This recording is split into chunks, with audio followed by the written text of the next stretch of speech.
Hello friends, my name is Dr. Jigisha Singh and in this video I am going to explain you the concept of offer that is provided under the Indian Contract Act 1872.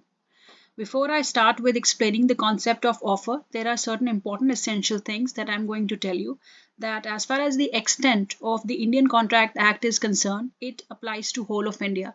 Prior to October 31st, 2019, it was applicable to whole of India except the state of Jammu and Kashmir. However, with effect from October 31, 2019, the Act is applicable to whole of India and includes the Union Territory of Jammu and Kashmir as well. Well, the Act does not contain the complete law. It is not exhaustive on the law of contract. It lays down the broad general principles of the contract. Now, there are a number of other statutes also that deal with specific contracts. Example, the Indian Partnership Act 1932, the Sale of Goods Act, and now we move on to the definition of Section 2A, from which we are able to find out what are the essential elements that are required to form a valid offer. Now, when we read Section 2A, it says that when one person signifies to another his willingness to do or to abstain from doing anything with the view to obtaining the assent of that other to such act or subsistence, he is said to make a proposal. Now, this is the exact definition that is provided under the Indian Contract Act 1872 under Section 2A. If we bifurcate this section, we come to know about the essential elements, which are number one, there must be minimum two parties. One is the offerer and the other is the acceptor. Now, these persons could be natural persons or they could be legal persons. For example, a company registered under the Companies Act is a legal person and can enter into contract. The offer must have some object or subject matter, that is, the word used in the statute for the object and subject matter is anything. For example, A makes an offer to B that he is willing to go to Mumbai provided B will pay him rupees 5,000. Now, going to Mumbai is doing an act which is the subject matter of the offer. The subject matter of the offer can pertain to anything on the earth provided it shall be lawful. Now, Section 23 defines which objects of an offer are unlawful.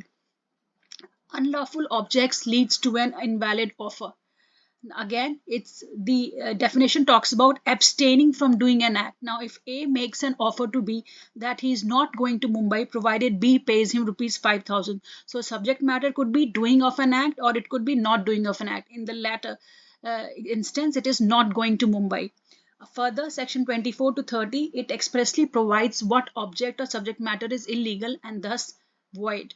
As far as Section 23 is concerned, the subject matter or object matter of an offer is lawful unless it is forbidden by law, is of such nature that if permitted would defeat the provisions of law, or is fraudulent, or involves or implies injury to the person or property of another, or the court regards it as immoral or opposed to public policy.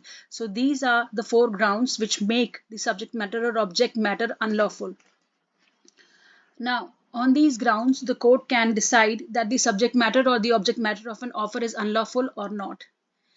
Then the offer must be communicated to the person for whom it is made. Communication of the proposal is complete when it comes to the actual knowledge of the person to whom it is made. For example, A makes an offer to B and communicate the offer to B only. If that is done by post, then it should bear a right name, right address, and it should be actually received by the person for whom it is made. Offer must come to the actual knowledge of the person for whom it is made and must have been communicated by the offerer himself. Henceforth, a valid offer.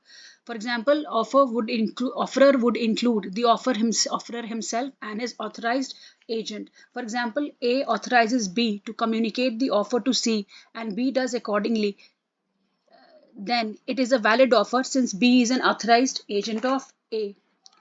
Then the communication must be made with the view to obtaining the assent of that other person for whom it is made. For example, A, an owner of a plot of land, is interested to sell the land. He plans to make an offer by giving an advertisement in the newspaper. He himself writes the subject matter of the plot of an advertisement and gives that to his advocate so that he can make necessary changes in the subject matter for an advertisement if required. Now, A's advocate, B, reads and drafts the subject matter and makes necessary changes and accepts the offer to buy the plot of land at the price mentioned in the draft. Is this a valid offer? No, this is not a valid offer because the communication of an offer to B was not with a view to obtaining the assent thereto. B cannot accept the offer at this point of time, since the offer is invalid and there can be no acceptance of such offer. However, if the advocate B would have been given his assent when the advertisement was published in the newspaper, then the offer would have been valid one, and thus the acceptance was valid. Again, in another instance, if the subject matter was given by A to the newspaper agency C to publish the advertisement in the newspaper, and before publishing it, they agree to purchase the plot of land as the price mentioned, it is not a valid acceptance, since the offer is not valid, for the reason being the offer was not communicated to C with a view to obtaining the assent.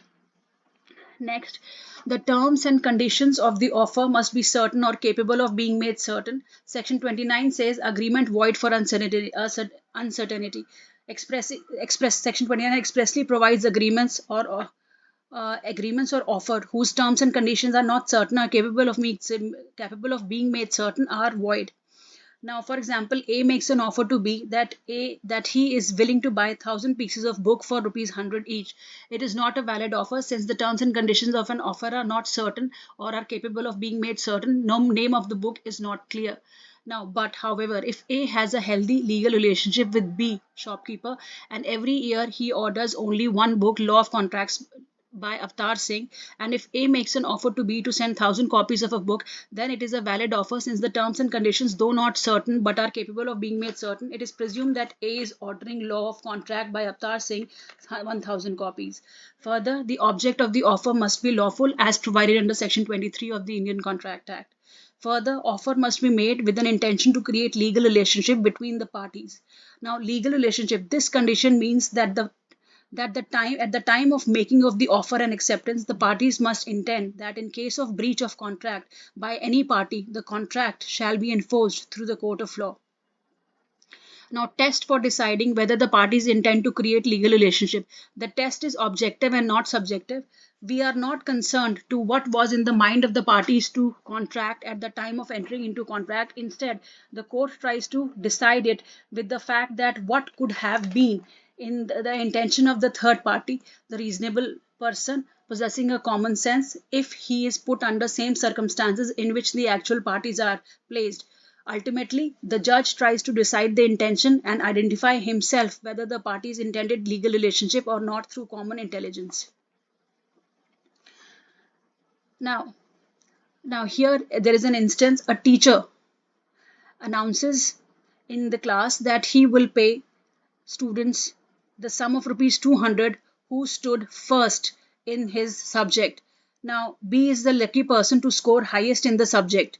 But A refuses to pay him the promised sum of money. Is this a valid offer? No, it is not a valid offer because both the parties never intended into entering into any kind of a legal relationship. However, if the university promises some reward for the person who scores the highest marks, then in that cases it is a contract and he can get it enforced if the university refuses to pay him that reward.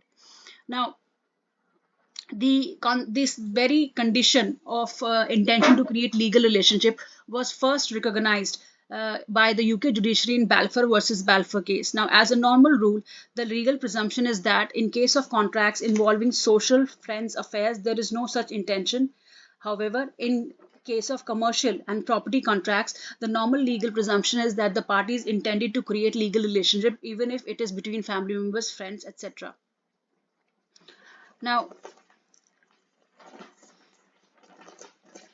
we move on to the distinction between offer and invitation to make offer. Offer is the final expression of willingness by the offerer to be bound by the offer. Invitation to make offer. In invitation to make an offer, the terms and conditions are not final. They are subject to bargaining and negotiations.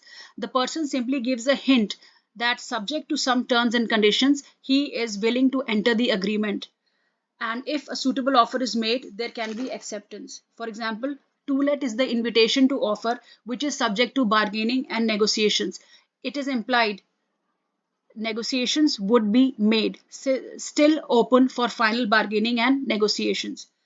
Ordinarily, offer is made to a to a specific person or a group of persons. Ordinarily, invitation to an offer is made to a public at large.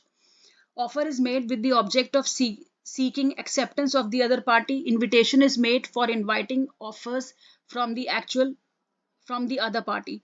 Offer when accepted results into a binding relationship. Invitation when accepted results into an offer and therefore no binding relationship. Offer when accepted cannot be revoked or taken back or withdrawn.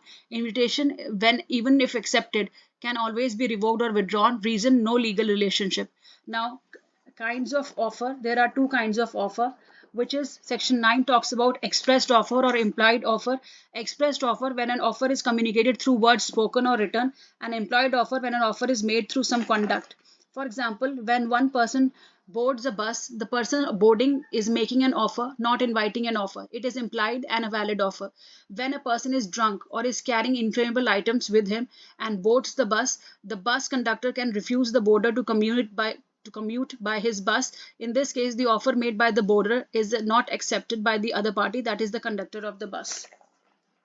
Now there are types of offer. Number one is the general offer, the offer which is made to a public at large, to an unidentified number of persons, unspecific number of persons. Then is specific offer, when the offer is made to a particular individual or a specific group of individuals. There is nothing wrong in a general offer. It is a completely valid offer. For example, a son of A is missing and he announces a reward of rupees 1 lakh whosoever traces the boy and brings the boy back. Now this is made to a public at large. It is completely a valid offer. Then is the counter offer. Conditional acceptance of an offer amounts to counter offer, and once offer is accepted conditionally, the acceptance is not valid, the acceptance is void. Now if counter offer is accepted, it amounts to a promise with the new terms and conditions. However, if the counter offer is rejected, then the first offer is repeated. The first offer does not come to an end, and if the repeated offer is accepted by the acceptor, it amounts to a promise. Next is cross offer.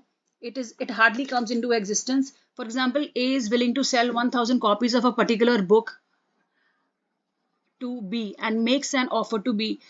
At the same time, B makes an offer to A that he is willing to buy 100 copies of the particular book, the same book A is talking about, from B. Now these are cross offers. Suppose these two are through a medium post. If the offers reach both the parties, it can never be assumed that it is an agreement and amounts to a contract until and unless the acceptance have been communicated. Next is standing or open offer. Ordinarily, an offer can be accepted only once. However, offerer can keep the acceptance for a period of time. Example, A makes an offer to B that he is willing to supply any quantity of sugar for a period of 1 year at a price of rupees 1000 per quintal. So the person concerned, B, can make as many orders within a period of 1 year. Offer open for an acceptance for about 1 year. With that, I conclude the concept of offer. In the next lecture, I would be telling you about the concept of acceptance. Thank you.